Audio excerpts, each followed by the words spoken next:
1 अप्रैल 2021 से नया वित्तीय वर्ष शुरू हो रहा है। नए वित्तीय वर्ष आपकी जिंदगी में कई सारे बदलाव लेकर आएगा, जिसका सीधा असर आपकी जेब पर पड़ेगा। इनकम टैक्स से लेकर एसबीआई, पीएनबी की कुछ स्कीम्स फायदा उठाने और कुछ काम निपटाने के लिए 31 मार्च तक का समय दे रहे हैं। अगर 31 मार्च से पहले आपने वो काम नहीं निपटाए तो आप परेशानी में पड़ सकते हैं। इसके अलावा आप एसबीआई और आईसीआईसीआई बैंक के सबसे सस्ते होम लोन का भी फायदा उठाने से चूक जाएंगे। इसलिए बेहतर है आप पहले से ही इन बदलावों के लिए तैयारी कर लें। तो चलिए आपको बताते हैं कि 1 अप्रैल से आपकी जिंदगी में कौन कौन से बड़े बदलाव आने वाले हैं। 1 अप्रैल से नहीं मिलेगा आपको आईसीआईसीआई बैंक का सबसे सस्ता होम लोन। आईसीआईसीआई बैंक ने होम लोन की ब्याज दर 6.70% तक घटाने की घोषणा की है। ग्राहक इस ब्याज दर का फायदा 75 लाख तक के होम लोन के लिए उठा सकते हैं, जबकि 75 लाख रुपए से ज्यादा के कर्ज के लिए ब्याज दरों को 6.75% पर आंका जाता है। बैंक ने कहा कि सस्ते ब्याज दर का ऑफर सिर्फ 31 मार्च तक ही मान्य है। आपको बता दें कि ये इस दशक की सबसे निचली ब्याज दर है। बदल जाएगा पीएनबी का आईएफएससी और एमआईसीआर कोड। अगर आपका अकाउंट पीएनबी में है तो आपको 31 मार्च तक कुछ जरूरी काम निपटाने होंगे, वरना आपका लेन देन लटक सकता है। दरअसल पंजाब नेशनल बैंक ने अपने ग्राहकों से ट्विटर के जरिए कहा है कि बैंक के पुराने आईएफएससी और एमआईसीआर कोड को 1 अप्रैल से बदल दिया जाएगा, यानी 31 मार्च 2021 के बाद से ये कोड काम नहीं करेंगे। अगर आपको पैसे ट्रांसफर करने हैं तो उसके लिए आपको बैंक से नया कोड लेना होगा। नहीं मिलेगा एसबीआई का सस्ता home loan offer. SBI home loan पर बड़ा ऑफर दे रहा है। भारतीय स्टेट बैंक ने 31 मार्च तक होम लोन लेने वाले ग्राहकों के प्रोसेसिंग फीस पर 100% की छूट के साथ ही 6.7% से शुरू होने वाली ब्याज दरों के साथ 70 बीपीएस तक की छूट देने की घोषणा की है।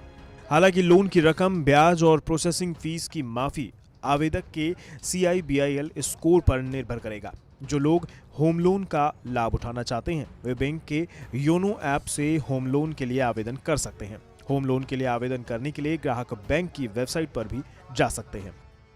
ITR फाइल नहीं करने पर होगा एक्शन। केंद्र सरकार ने ITR फाइल करने को बढ़ावा देने के लिए TDS के नियमों को सख्त कर दिया है। इसके लिए सरकार ने इनकम टैक्स एक्ट में सेक्शन 206 AB को जोड़ दिया है।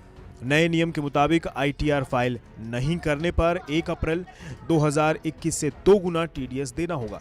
नए नियम के मुताबिक जिन लोगों ने इनकम टैक्स रिटर्न फाइल नहीं किया है उन पर टैक्स कलेक्शन एक्ट सोर्स यानी TCS भी ज्यादा लगेगा।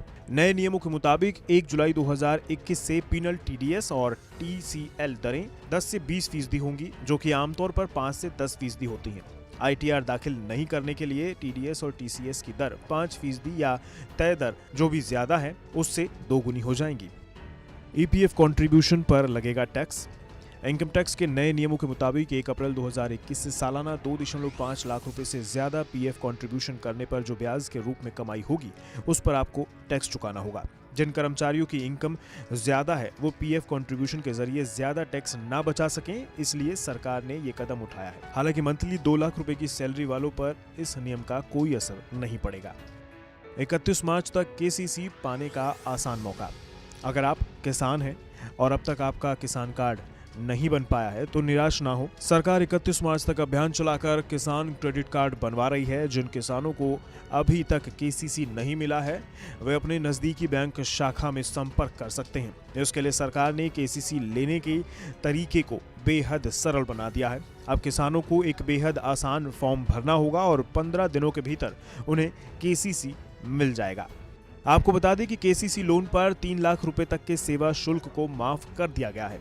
तो ये कुछ बड़े बदलाव हैं जो 1 अप्रैल से होने जा रहे हैं। इनका सीधा असर आपकी जिंदगी पर भी पड़ेगा, इसलिए जरूरी है कि आप इन नियमों के बारे में जान लें और इनका सामना करने के लिए खुद को तैयार कर लें।